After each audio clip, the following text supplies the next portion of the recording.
చంద్రబాబు నాయుడు గారు కళ్ళగంటారండి, పడుకొని కలగంటారు ఆయన. చంద్రబాబు నాయుడు గారు పడుకొని కలగంటారనమాట. భూస్థాపన అయిపోయిందేమని చెప్పేసి తెల్లవారుజామున లేచి చూసుకుంటాడు ఆయన. ఏంటండి, ఆయన అనుకున్నది మాత్రాన అది అయ్యే పని కాదు, అది జరిగే పని కాదు. ఏంటంటే ఆయన అన్ని పగటికల్కి అంటూ ఉంటాడు. ప్రజల్లో నమ్మే స్థితిలో ఉన్నారని చెప్పేసి ఆయన అనుకుంటున్నాడు. ఇంకా ఇప్పుడు 1765లో ఉన్నాడు ఆయన. ఇది హైటెక్ సిటీ ఇది. ఏంటంటే ప్రజలు నమ్మే స్థితిలో లేరండి. మీకేం చేశాడు మంచి జగన్ పరిపాలనలో మీకేం మంచి జరిగింది, ఏం లబ్ధి చేశాడు?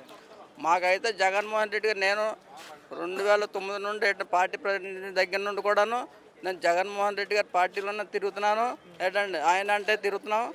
నాకు హార్ట్ అటాక్ వస్తే ఆర్జుశ్రీ మీద ఆపరేషన్ అయిందండి, కిమ్స్ హాస్పిటల్ రాజమండ్రి.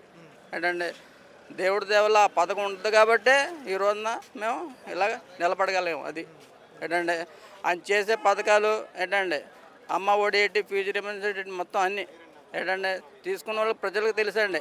కాకపోతే మోసం చేసి నెగ్గారు అంతే. మోసం అండి, ఈవీఎం ట్యాంపరింగ్ ప్రభుత్వం ఉండేది.